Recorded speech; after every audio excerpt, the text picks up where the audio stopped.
What's up, guys? Adel here with Traders Brawl in collaboration with Web3 TV. I've got a new guest with me today, Anshuman, Senior Manager, Enterprise Success at Tecbrix. Before we get to that, I want to say thank you all again for all your support. We're reaching to our 16th video, podcast video with Traders Brawl and Web3 TV. And we are a podcast service. We provide educational interviews and insights with founders, senior managers, C-level executives. We're here to provide information and knowledge to our audiences. So thank you, and come along into this new podcast. Anshuman, welcome. Thank you so much, Adel, for having me over here, Adel. It is a pleasure being a part of this podcast, Adel. And just to take back, before we met, we actually initially met back in the FXB Summit in 2022, where you had a booth with your ex-company, and I was there. I was moderating a panel, and it was funny. We bumped into each other, and then fast forward to before this podcast, you called me one day asking to meet up in downtown, and I just accepted, and we met. Yeah. It's it's been the first time when we met, it was a very decent discussion that we had, and that what really connected us. The thoughts that we shared on crypto industry, blockchains, and then in general the vibe of that event was really good, and the vibe coming from you was really good, in which you discuss so many aspects of blockchain on that day. I remember our conversation where we connected. We were talking about human nature and whether they are corrupt, and that was a brief conversation, And there was a question around: would you trust a device, or would you trust a human? I think a question around. I'm still pondering: would you trust a device, or would you trust a human? And what do you think? Well, I think both can be trusted in different, I'll say different situations. At times, humans are much better as compared to a device, because they have that, human intellect. Whereas a machine will always remain a machine, works according to the way it is programmed and devised to perform certain activities. AI is happening, but still I think that is also being done by the humans. Some could argue, yeah, exactly. The way that it's programmed is still done by humans, so if it can still be hacked, it's can be as well. And then, but again, humans, like you said, intellectual. Yeah. If they're loyal, if they're greedy, if they're self-fulfilling, these are also things to consider, Yeah, interesting, very interesting. I still remember we were having a conversation. You talked about corruption, actually. You said that the existing system can be corrupted, which is with the regulated one, but the non-regulated one cannot be corrupted. So actually the conversation started from there. And what I said on that day was that wherever humans are involved, corruption will always be there. Yes. Because that is a kind of a nature. Yeah.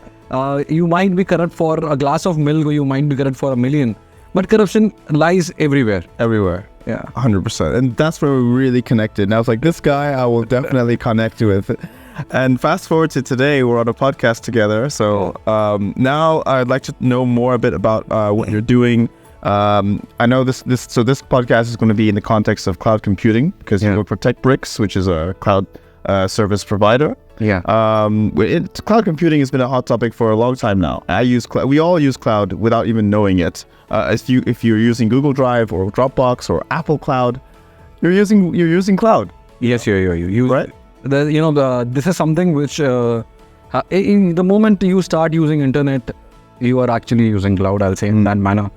And cloud has become an inevitable part of our day-to-day life, because I think anything that comes to our mind, I'll say anything that comes to our mind, we immediately search it on Google.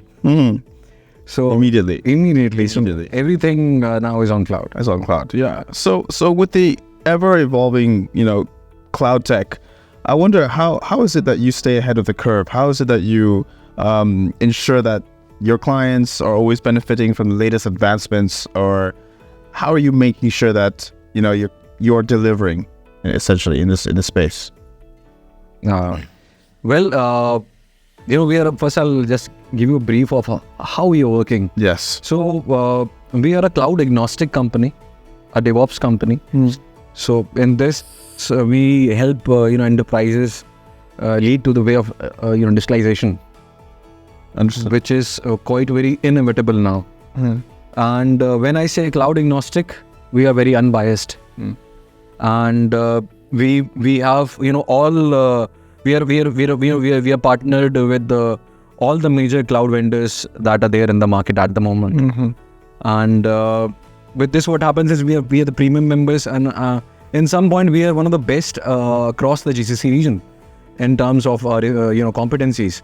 So what this does is we have a very good experience, a very experienced team that we are having. These all technology driven things are always done by an excellent team. You really want to deliver good to the market. So we have an amazing team in Tecbrix of solution architects or developers or operation people, and also people who understand business, because that is the first point of contact for any enterprise to start their journey. Because that is where the concept comes into picture, and then the architect comes, designs, so many things go in the background. So what we do is we offer any and every company whosoever aspires to go either on the digital journey, or they're already digitalized but they want to have a better proposition in terms of efficiency, or it can be cost effectiveness or scalability. So what we do a free assessment, unbiased free assessment with no obligation. What this does is, any person who is first of all looking to start a digital journey from going from on-premises servers to a digital one. So they don't have any obligation. We come there, we do assessments of all the applications that are running in their servers. It can be legacy applications which are very hard to manage, or the new ones. So what we do is we do a complete assessment of them on different clouds. Our solution architects are quite very well versed, and they have a very fair understanding of current applications that are running. So what this does is, first of all, we don't take much time. Within an hour or so, we can check whether you are ready to move all these applications to our cloud, or to the cloud or not. And let's say once it gets decided that yes, this is the assessment, and we give them the details of it, then we are not stopping over here. What we do is we run a POC, or we run a testing of those applications on the recommended cloud. So what this does is, any person who is looking for it, before going for the actual cloud instance, he gets a taste of it, how the applications are working, whether they are working fine or not, does it require any changes or not, or is there any better option or not. This is also quite a very important thing, that you might be using some application for, let's say, ages, but they are now outdated, and they need something. They need either an update, or then they can be changed with the new ones, which are better, effective, and cost effective. Efficiency wise, also they are very good. So this is what we try to give a customer and enterprise an insight that yes, this. So it starts from large enterprises to SMBs. It's like this. Right. Understood. Interesting. And in the field of cloud computing, which is essentially to help, I think my reasoning for why I got onto it was for backups. The reason I got the first cloud I ever used, actually, without even knowing, was Apple. Because when you sign into your Apple device, you have to create an account, and your photos are uploading to the cloud.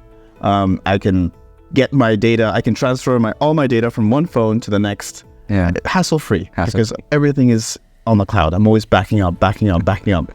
And before that was a manual backup where I had to back up all my songs. I had an iPod. This is before iPhone 3G came. Yeah. I had an iPod. And I was like, I have to keep, there's no idea of cloud at the time. There was no idea. So all my songs were on my computer, taking storage space of my computer or my hard drive drive. Yeah. And this cloud-based system now has allowed me to now put everything on servers, not keep it on my laptop, so I can use space for running software devices, software programs, like editing software, things like that. It's a great shift. And now the next thing I'm hearing is the blockchain. I'm hearing that, so cloud is based on a central authority, like Google owns your data, Google. But when you hear this is blockchain based, you won't hear this company owns your data. It's blockchain. So it's all on the chain, and the chain is not owned by anybody. Yes, it may have been created by someone, but then again, they claim that they don't own your data. It's because it's decentralized and only you with the private keys can access it. Yeah. What are your thoughts on that? Is it hackable? Is it the next thing after cloud? What's your take? Well, first of all, blockchain has always fascinated me. Since I came across this word blockchain, people started talking about that, this is the next thing. And anything and everything can go on blockchain. I think the concept is beautiful. I just love the concept that, each and every step gets recorded in the blockchain. Right. Everyone takes the authority and so on and so forth. So first of all, the concept or the actuals of blockchain are very, very good. But when you talk about security, I think it is very much hackable. They, if it is not managed well, hacking can be done, because it is always there, on internet, and anything and everything which is on internet, there is a exposed. It is exposed. Yeah. So there was an instance I'll just give, that happened recently with one of a known person. He or she, I'll say he is managing a company which provides applications on blockchain, from developing a blockchain to developing a currency, crypto, and also to an exchange. So he's doing end to end. The instance which I'm talking about happened with one of his partners, or one of his clients. So in that, what happened?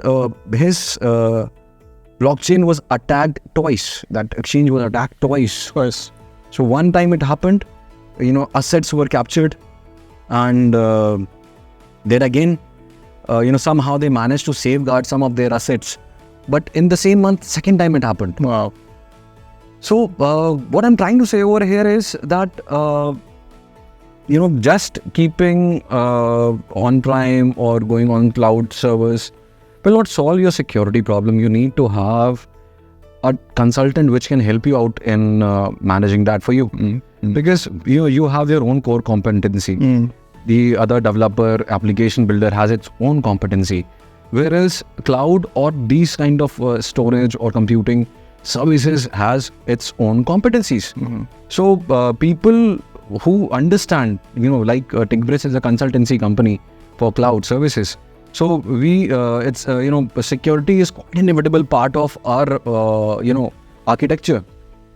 It's very important that any customer who comes to us, any enterprise who comes to us, he just doesn't want us to run the application, provide computing services, storage or network. He also wants us to build a structure which is secured. Yeah. Everyone, I think, even for you just gave me instance where you said that, Anshuman, the first thing that came to my mind when, storage or cloud was, even I was not aware of that. Actually, I was using it, right? But still, somewhere in your mind would have come a thought of security, whether it is secured or not, whether my private photographs can be exposed to the environment or not. So I think that really, this thing is not only limited to an individual, but extremely important for an enterprise which such as blockchain or crypto or cryptocurrencies or even the exchanges. It's very important that they should seek an expert advice on security or for their storage. I talk about cloud, I talk about on-premises, anywhere they are storing, but it's very inevitable that they should give it to the expert of the industries. You just made me reflect that I have a lot of photos on my phone, and they're my photos and they're being uploaded. Yeah. And that also makes me think right now, thinking, wow, just if, it's on the cloud, I think I have the peace of mind that it's there, but how the cloud can still be hacked. My photos can be hacked and leaked and be sold without my consent. Right? And the best way to avoid these is to stay off the grid, which is no internet in your home, no devices, only a Nokia phone maybe. No smartwatch, luckily, right? That's the best way to stay off the grid. Would you agree? If I would have been born in 1970s or 1980s, I would have agreed to it. Right. But in a fast-moving world where you're talking about AI and you want to skip these devices, I think it is not possible now. Mobiles have become an extension of the human body. You are even taking it to your bathroom, to your toilets. Well, man. And initially people used to bring newspapers. I've never done that. Right. I've never done that. No. But yes, in our generations, we are carrying mobile phones. And I think I was just going through a history of my mobile phone in a day, how much I'm using it. So it ranges from at least minimum of 4 to 5 hours of viewing the screen. And you stop that if you are not viewing your screen, I think you're viewing your laptop. It's true. So these both the gadgets or even the smartphones, smart watches have come up. So I think these are all on digital platform. You cannot skip it. So rather avoiding or suppressing your requirements of these devices, I'll better say to go for a more secured system. Because suppression of any thought or any use of any, it's not a solution to any problem. I think problems should be faced as it is, and then taken care of them well by providing the right solution to those problems. So that is where security comes up. And you just spoke about Google Cloud, and these are all public clouds. So it's like a bus, it's like a public transport in which you are also using, I am also using, and people coming from across the world are using those cloud services. It's like a public transport. Exactly. It's public. It's public. It's public. It's way more exposed. Way more exposed. But so and I agree with you, because for me, I work in media. My job is a lot of required. The requirements of my job requires to be on social media, which means uploading videos, which means being on my phone, which means capturing the data and things like that. It's impossible. I agree that the phones, smartphones and smart devices are an extension. And the next phase of that will be probably implants. Absolutely, yes. Neurally. Yes, neuro. I think this is the thing which is now coming up. Neuro, what do you call that? Neuro-linguistic, something like that. Neuralink, I think by Neuralink, by Elon Musk. He's developing that. Yes, he's developing that. So very interesting stuff. Interesting. This leads me to my next question. So blockchain technology, we talked a bit about that. Would you say there are some differences between what Tecbrix is doing on the cloud and blockchain, or are they sort of merged now? I mean, the difference, what I want to say, the difference here is on the blockchain, it's as long as you own the key, right, you own your data. But if you are using, like you said, Google Drive, Google owns your data. Yeah. If you're using a bank, the bank owns your money. But if you're using a little device here where you can store your crypto, which for you, no one can check, it's you who owns it. But you just have to require a lot of maintenance of not to break it. You put it under a sandbox, dig it, hide it. Would you say it's the same concept? Let me put this. When you talk about, who owns Reddit, that is your main question, right? The ownership part. The ownership part. Actually, irrespective of whether you keep your money in a bank or you keep it in the pocket, Safe the box. ownership is yours.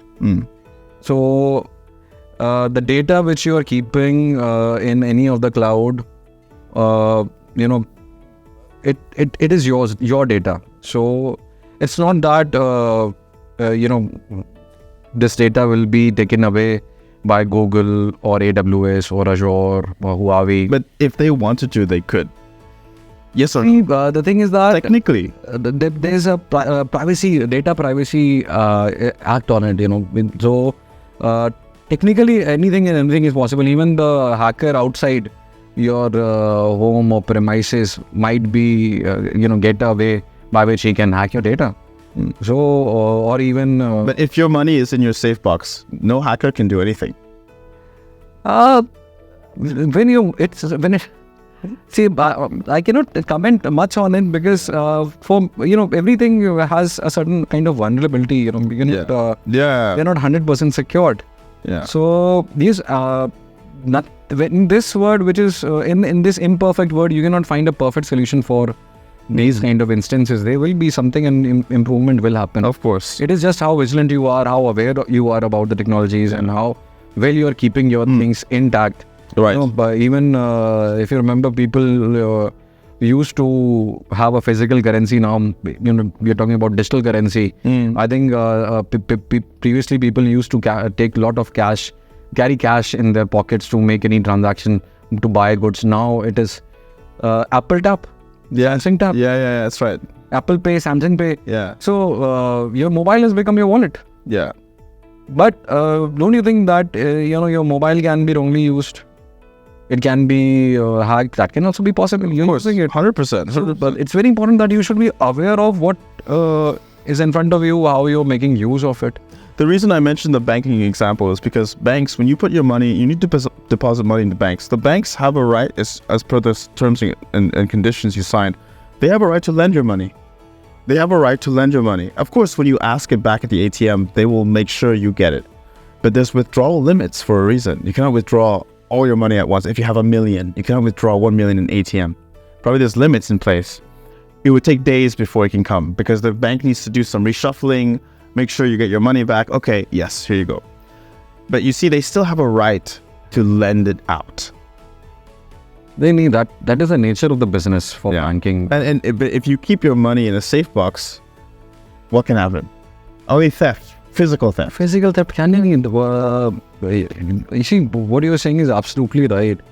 But there is a,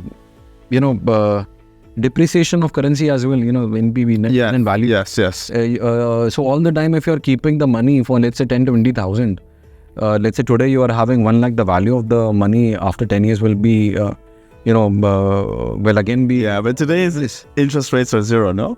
Zero anyway. It makes no difference. But you get my point. You get my point about keeping it with you versus exposing it. Exposing it. As I say that, suppressing or, just because, there are big waves in the ocean, you have a ship kept in your dockyard, you're not putting them out. But understand, ships are meant to be in the seas.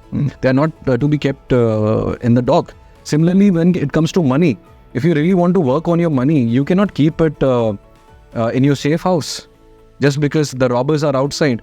I think I'll say you spend some money on the security by keeping bouncers or a cash management company and move your money in the safest way possible and invest that money. Because that is what is money is, the nature of money is moving. Yeah. It doesn't stay. It's a medium of exchange. It's a medium of exchange. Yeah.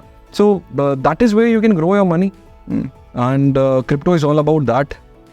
Even crypto or any such currencies or any fiat currencies, the motive is not to be kept at home, right? It is meant for trading purposes. You might want to keep some for a rainy day. Yeah, that is something, as a contingency. Yeah, contingency. You're keeping it for your bad time, something like that, just to save. That is a different thing, but all your money to be kept in a safe house doesn't make any sense. I think money is meant to be out. Yeah. Explore the market, make some more money, get some more money. Get some more out of it. 100%. Very nice. So coming back to Tecbrix, tell us a little bit about Tecbrix in terms of its nature, its history, a bit of its profile, so that the audience can know and maybe get in touch. Yeah, sure. So Tecbrix was started. Tecbrix started in 2018, and it was started by some of the very fine IT professionals who have a great experience in cloud, DevOps. And, they had a wonderful experience with the top-notch companies, and they came up and they started this company with the thought to serve the market with the best possible solutions, which they are doing till now. They have not only served small enterprises, they have served banks, they have consulted banks, local banks over here. Then they have provided services to the government entities. Right. So they have served across from SMBs to enterprises, and consulted them well. So Tecbrix has really delivered from 2018. They have delivered very good projects. They have helped banks to move their on-prem service to cloud, and not in one or two. The count is in thousands. Oh, nice. So this is what experience they have, and they have done it very well in terms of defining how it has to be done. And so, it is very important that when I talk about digitalization, two things really come to my mind. One is velocity, and one is quality. How fast you are able to transform, and how well you are able to transform. It has to be a mixture of these two things. First of all, transformation should not take much time, so that your current structure which you are running holds back, and end user suffers. So one is this, that it should be swift. It should be done at a very good pace, and planned in such a way. Planning is involved in this, so that there is minimum downtime. Second is quality. So when I talk about quality, is it improving the end user's life in terms of efficiency, or it is improving the enterprise life by scalability, and features are getting added to it, or something like that.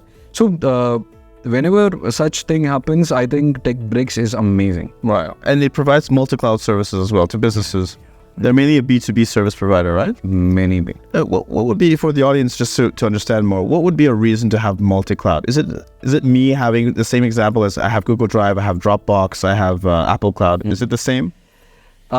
You can see, what happens is, I'll give you an example. Like, say, there is a bank. So, why I'm taking this example? Because it's a very decent example of having multi-cloud and also a physical server. So what it happens is, there is a regulatory requirement that your data should lie in the country, first of all. So region is specific. So your all the cloud data centers should be inside the country. One. Second is that their core applications have to be in their own premises. So in that, what happens is, they have their on-prem service. On-premises servers are there. So they run their core applications on those servers. But there are some non-critical applications, and which are not that very sensitive. So they move it to a public cloud. So what this does is they get a better service, because the cloud services from they're very cloud provider has a different kind of a USP or a competency. So they can choose which they can use one server for storage. Okay, one server for, let's say, UI UX, so that this is better in this, and some applications to be run on the third server, cloud provider. I'll say cloud providers. So what this does is you get a very good taste of all. You work on the competencies or the best of all clouds. So it becomes a multi-cloud system over here, and it helps you safeguard all the regulatory requirements, and also gives a very good experience to the end user. I'll give you, for example, you would have been shopping a lot, or you would be using online services for online payment gateways. So you would have always seen the moment you shift to a payment gateway, it takes a bit longer than any other page of the website. I'm sure you would have noticed it. You know why? Because that goes to the main service application. So that is more secured, running through multiple layers of security. So that's why it takes time. It safeguards your information on on the site. Got it. Okay, interesting. Thanks for that.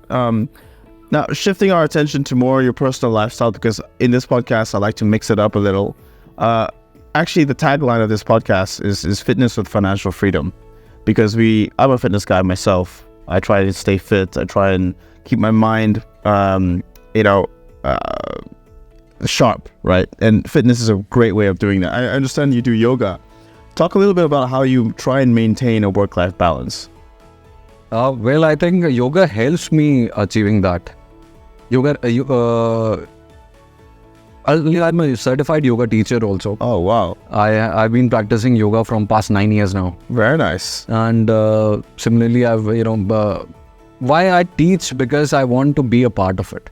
I just don't want to give myself any excuse for a day also to skip. So you must be very flexible. Can you do splits? Yes. Yeah? They are part of it, the regime. And also, basically, yoga is not only physical.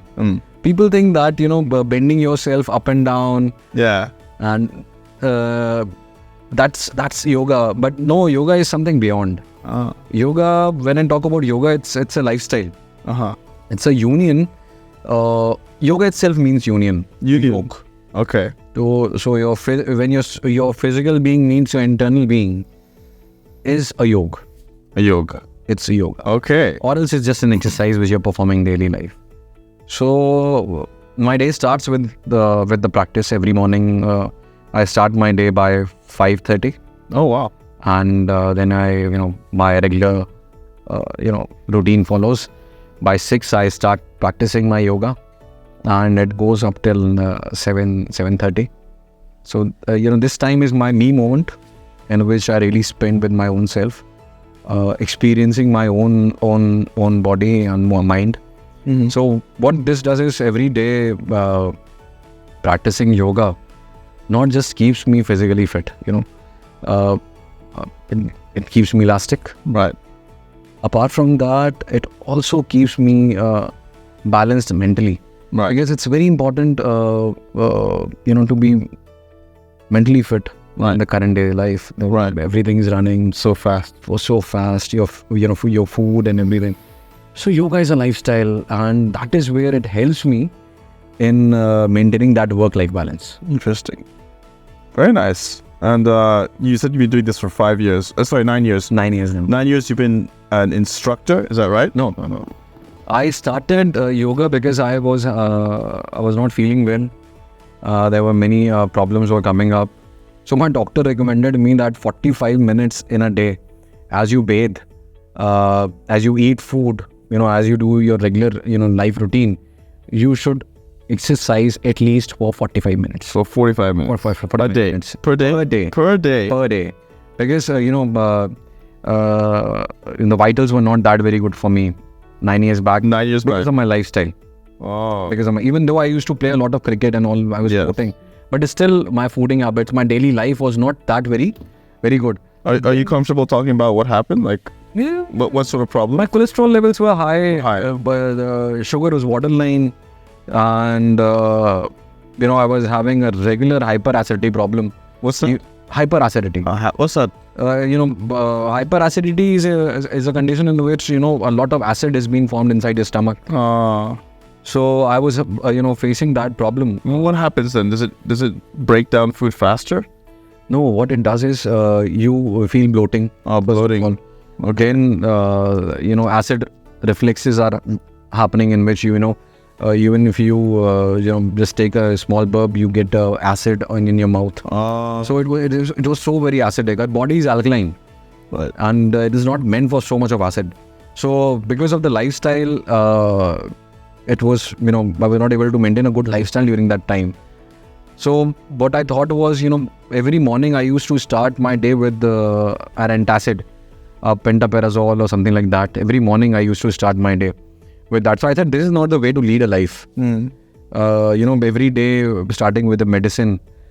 Then I was very keen to do something which is long lasting with me and gives me a holistic cure, not just, you doing simple exercises. That's when I started practicing yoga and meditation. So it was a very short span of time, 7 days class. I took a small class of 7 days. I liked it. Then I took another course of 1 month then. Wow.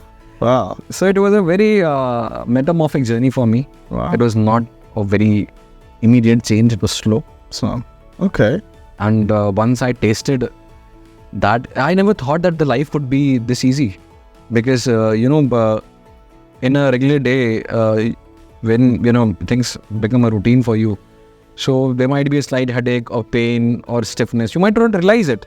Actually, you might not realize it. That, as it has become a part of your life, that this tension can be released. Unless and until it gets released, you feel light. Yeah, that's so true. That is so true. Yeah. So I was not aware of that. Life can be so easy. Right. So once I started practicing yoga, I somehow felt, a great amount of lightness in my body. And I realized I was so tensed. And that is why these, problems were occurring. So I thought now I'll be very regular. Then I started practicing. I learned yoga. 3-4 years I kept on practicing yoga. And then I think just before COVID, I started teaching to make it more, And then I spent 2.5 years in Rishikesh. I did my proper training on yoga for 500 hours. Then I became a certified yoga teacher. Certification is a paper, certified that, but the experience is phenomenal. Phenomenal experience. Staying there in Rishikesh at the banks of River Ganga and starting your day by 5:30, going and practicing your daily routine, then learning about yoga in deep. I think it was very transformational for me. That made me more, let's say, a better person. Helped me in realizing my own self. Very nice. Sounds deep. Yeah, it was.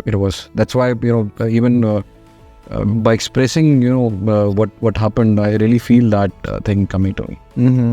I wish I could live that experience you're feeling right now, but I can only do it myself by doing the experience. Absolutely. I can't just transfer it, but in the future you'll be able to transfer feelings to me.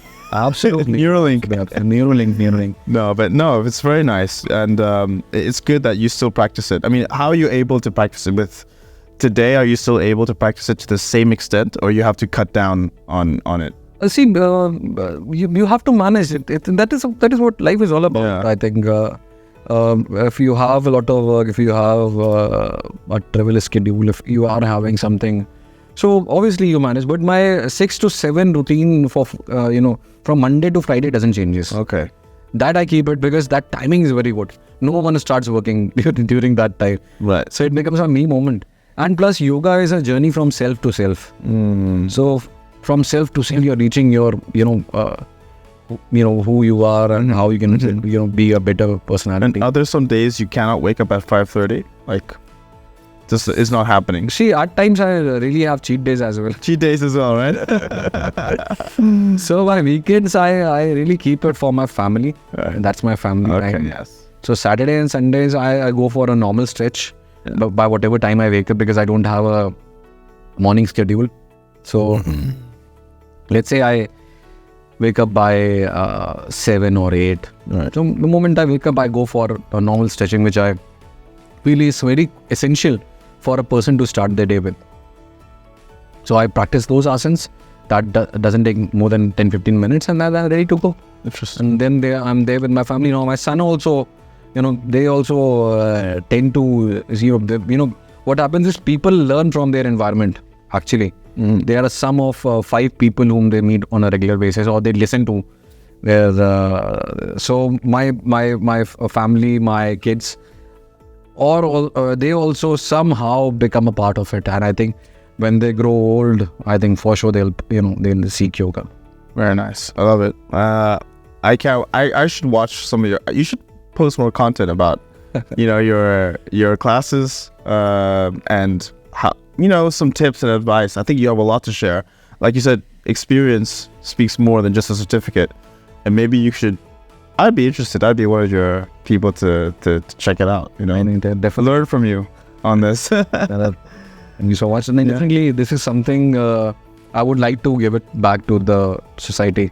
I really work on it on my on the other side of I teach students for a certain reason. I'll not say to incomplete, but yes, I deliver whatever my knowledge is to people who are at times underprivileged. Right. Because they need that more.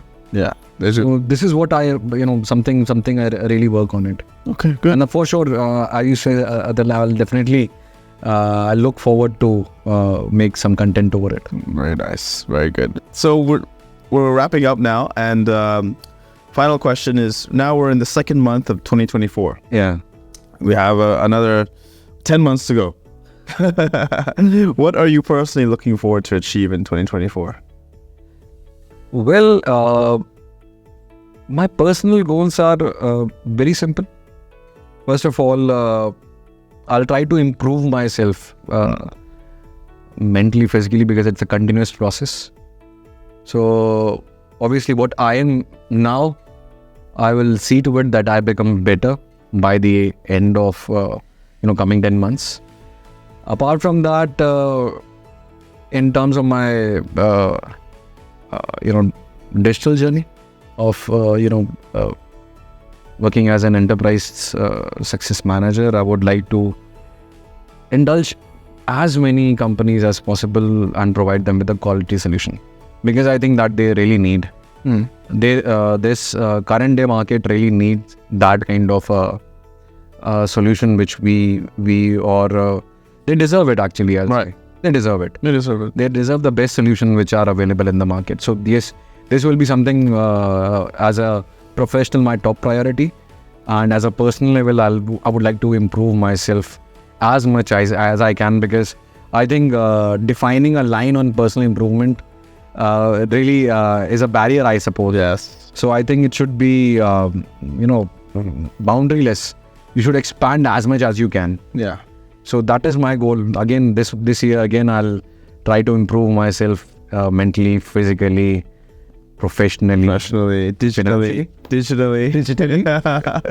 Yes, so I'll do that. Very good. Very nice. Amazing. Anshuman, thank you so much for this interview. I appreciate it. Thank you so much. Good. Thank you so much. Yeah. It was a pleasure. Thanks for inviting me. Yeah, of course.